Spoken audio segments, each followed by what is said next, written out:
What's going on, everybody? I'm here with my guy, Jordan Linnen, following year two of the B3 wide receiver DB camp. Jordan, what did you think of what you saw from year two so far of the camp? Man, there's a lot of young talent that's up and coming out here in Kelowna, so it's really cool to see a lot of young kids that are coming out and competing and honestly taking a lot of the coaching and trying to get better. So it was really cool to see. That's dope. For you, obviously, no stranger to coaching at this point. On the coaching staff of the Saskatchewan Roughriders, doing a lot of things with game ready when you're not doing that. What's some things maybe that you've learned, like on a personal level, in your time around coaching so far? Obviously, I'm sure it helped you develop some personal skills too. Yeah, I think the biggest thing I've learned is patience. I think patience is a huge part of coaching, and communication. You got to learn to be able to communicate in different ways and different styles for different people.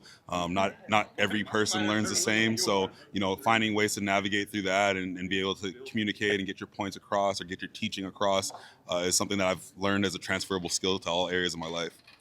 So obviously, quite an extensive playing career as well for you. Started off, to my knowledge at least, with the Langley Rams, transitioned to U of M, and then obviously like into a little bit of time in the CFL, and then now coaching in the CFL. What's that kind of journey been like for you? It's been a long one. Yeah, I mean, all those places were stops along my football journey. I also was at the University of Acadia at one point.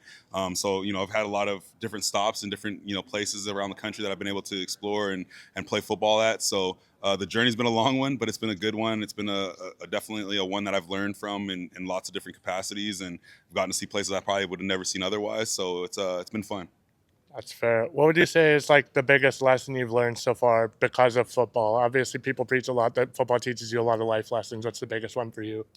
Yeah, I think the biggest, like I said, I mean, aside from the communication and those skills, I think what it's taught me is how to handle adversity, right? Like adversity is going to hit at some point, whether that's in real life or in football, and it's how you deal with it, how you, bounce back from that adversity, and how you're able to, push forward in those situations that maybe aren't ideal. So I think that's one of the things that I've learned through this journey of coaching and playing. That's fair. A couple more questions here for you, Jordan.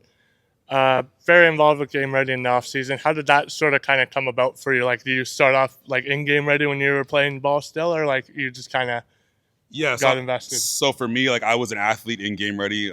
Will Loftus founded Game Ready Fitness back in 2000 and I guess it would have been 2009, 2010.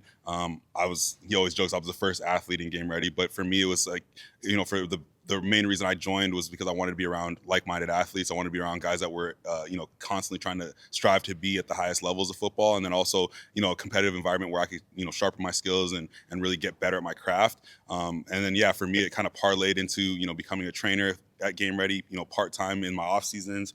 And then from there, when we started the Game Ready program, I started the Game Ready program in 2016. It was just trying to create more opportunities and exposure for athletes from BC. I wanted to be able to give back to my hometown. I wanted to be able to get players to come out and develop their skills, whether it was receivers, DBs, or quarterbacks. And so for me, that was the biggest reason I started the program. And then the other part was I wanted to create opportunities and exposure to get these guys, in front of college, university coaches and be able to get them opportunities to play at the levels beyond high school. So that was why we started the program. We're 9 years in, and it's been, great to see a lot of players go on. I think we've had like 74, 75 guys go on to play university football at every level from, Power 5 all the way down to, NAIA. So it's been really cool to see. That's significant. One more question for you, Jordan. What's a fun fact about you that not a lot of people would know? A fun fact. I don't know. I'm a pretty boring person, I feel like, but I guess the one thing that some people know, I've been fortunate enough to be able to do some stuff with Madden and college football or NCAA college football through working with EA and doing motion capture. So, I'm actually probably more than that now. I guess I'm almost 8 years into doing motion capture for EA and Madden and college football. So something cool, something unique, something I probably would have never been able to do if I didn't play football. But yeah, something kind of random about me. That's super dope. Thank you for your time. Appreciate it, man. Thank you.